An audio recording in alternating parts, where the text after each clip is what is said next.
आप और साथ में हूं आपके सीमा चौधरी। खबरों की ओर करते हैं ग्रेटर नोएडा से एक बड़ी खबर आपको बता दें, जहां चीनी साजिश का बड़ा खुलासा सामने आया है। पुलिस ने चीनी साजिश को नाकाम किया है। आईबी और अन्य एजेंसियों की पूछताछ में खुलासा। ग्रेटर नोएडा में तैयार हो रहे थे चीनी स्लीपर सेल, मोबाइल कंपनी के नाम पर चला रहा ठिकाना पकड़ा।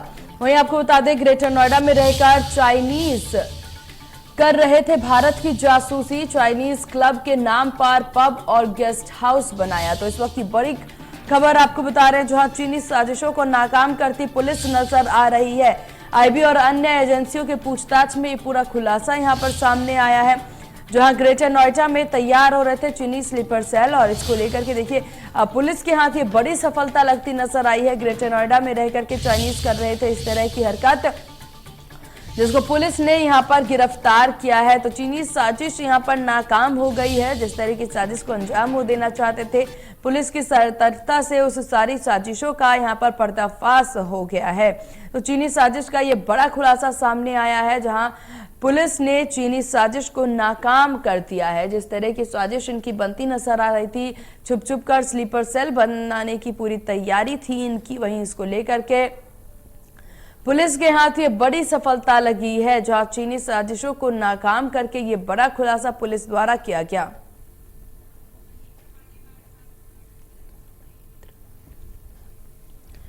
और इसी बीच तमाम जानकारी और अपडेट के साथ इस विषय पर हमारे संवाददाता महेंद्र ग्रेटर नोएडा से हमारे साथ जुड़ गए। महेंद्र, किस तरह की अपडेट जांच में और क्या कुछ चीजें सामने आई है?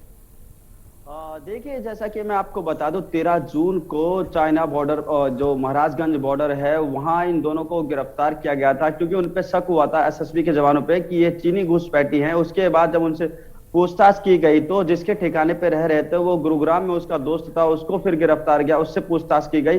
फिर पता चला कि ग्रेटर नोएडा में घरबरा गांव है, जहां पर जो चाइनीज घुसपैठी है, इनका एक अय्यासी का अड्डा चल रहा था। पूरा 300 कमरों का ये जो महल था, आप तस्वीरों में देख सकते हैं किस तरीके से ये लोकल इंटेलिजेंस का जो फेलियर भी सामने आ रहा है। कि बताया भी जा रहा है कि पिछले काफी टाइम से जो चाइनीज युवक है और घुसपैठियां यहाँ रह रहे थे। और एक ये भी बात निकल के सामने आई है जांच में कि यहाँ जो एक महिला मित्र थी चाइनीज, उसके अकाउंट में 92 लाख रुपए का ट्रांजैक्शन किया गया है। तो इस एंगल से भी देख सकते हैं कि ये कोई एक बड़ी साजिश हो सकती है भारत के तहत, क्योंकि सारे मामले को देखें तो लगातार जो चाइनीज घुसपैठियां हैं लगातार नोएडा और आसपास के क्षेत्र में अपनी हरकतों से वाकिफ है। मगर कहीं ना कहीं पुलिस का भी इसमें एक फेलियर सामने आ रहा है। अगर 300 कमरे वाले इसमें, अगर पब में, क्लब में इनकी दारू चलती है, पार्टी चलती है, तो पुलिस को कैसे नहीं पता चला? जो लोकल इंफॉर्मेशन है एलआईयू की टीम, उनको कैसे नहीं पता चला? तो पुलिस और आईबी हर एंगल से जांच कर रही है। और यह भी बताया जा रहा है जिसकी ये प्रॉपर्टी है वो पूर्व में एक मंत्री का बेटा है जिसकी प्रॉपर्टी है, उसको ये बताया गया था कि हम जो ये आपकी बिल्डिंग ले रहे हैं ये ओप्पो कंपनी के लिए ले रहे हैं। मगर इसके बीच जो एक बड़ा कारनामा, बड़ा खेल चल रहा था। इस बिल्डिंग में चाइनीज आइटम, जिसे कहते हैं सिगरेट, खाना पीना, हर एक चीज चाइनीज आइटम जो इंडिया में बैन है वो भी रखा जा रहा था। तो इस सारे मामले को लेकर अब एक जघन्य जो एक जांच चल रही है, इसमें कई बड़े नाम खुलासे आ सकते हैं, कई अहम दस्तावेज मिल सकते हैं जो नोएडा पुलिस को है, जो आईबी जांच कर रही है। उसके बीच सबसे बड़ी बात यह है कि अगर ये भारत चीन बॉर्डर पे आते हैं, फिर इनको जो ग्रेटर नोएडा की पुलिस है वो पनाह, एक तरीके से पनाह देती है। क्योंकि अगर 300 कमरे वाले में इस तरीके की हरकतें चलती है तो लोकल पुलिस को भी इसका पता होता है। मगर कहीं ना कहीं वो भी अपनी आंख बंद करके, जो बताया भी जा रहा है, जो वहां गांव के लोग थे कि यहाँ उस गेस्ट हाउस से पुलिस को पैसे जाता था। तो सारे मामलों को देखते हुए उच्च हाई कमेटी की जांच का गठन भी किया गया है। और जो बड़े अधिकारी है नोएडा के, उन्होंने ये कहा है कि अभी हम इस मामले में कुछ ज्यादा बोल नहीं सकते, क्योंकि मामला अब सुरक्षा के बीच का है।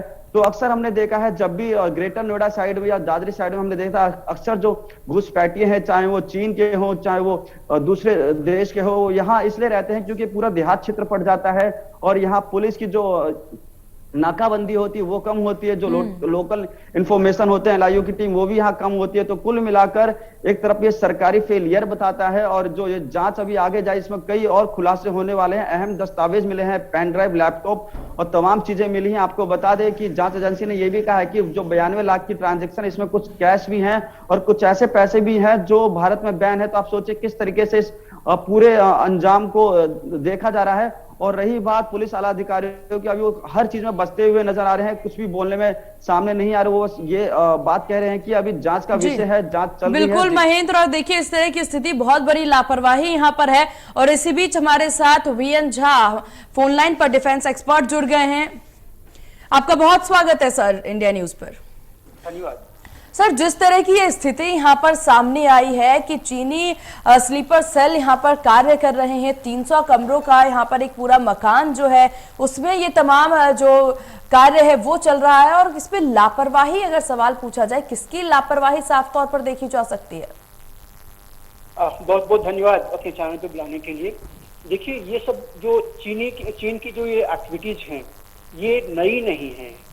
इसमें हो क्या रहा है कि आज से अगर आप देखिए लगभग 2 साल पहले 2020 में भी ये सवाल आया था कि चीन के बहुत सारे लोग जो बेनिफिशियरी, उसके जो फंड्स थे उसके बेनिफिशियरी यहाँ इंडिया में थे, और वो फंड्स किसको किसको दिए जा रहे थे ये बड़ा ग्रे एरिया था। और हमने आपके चैनल पे भी डिस्कशन किया था कि हो सकते हैं इसमें से बहुत सारे लोग ऐसे हैं जो उनके लिए खुफिया सूचना देने का काम कर रहे होंगे।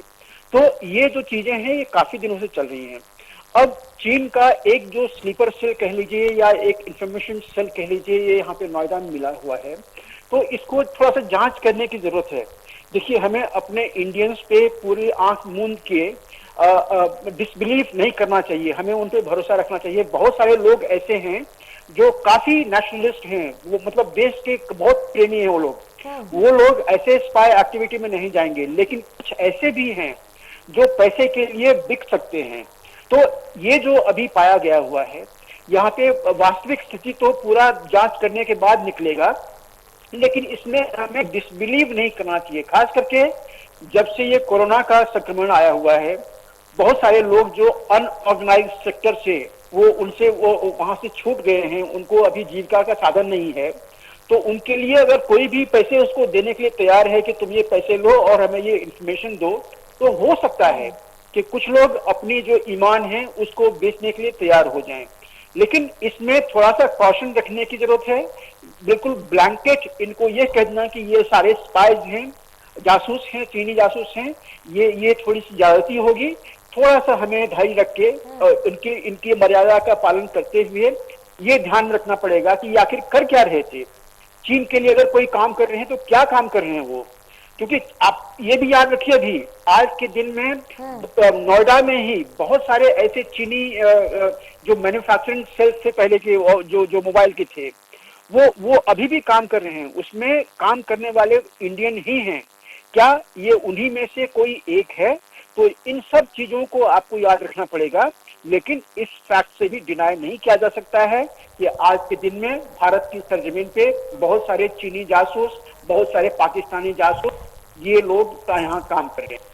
बिल्कुल, और इस तरह की चीजें बहुत ज्यादा चिंताजनक हो जाती है। आपका बहुत शुक्रिया सर इंडिया न्यूज को अपना कीमती समय देने के लिए। तो जिस तरीके से देखिए स्थिति यहाँ पर देखी जा रही है ये काफी ज्यादा चिंताजनक है। महेंद्र, आपका भी बहुत शुक्रिया तमाम जानकारी और तमाम अपडेट साझा करने के लिए।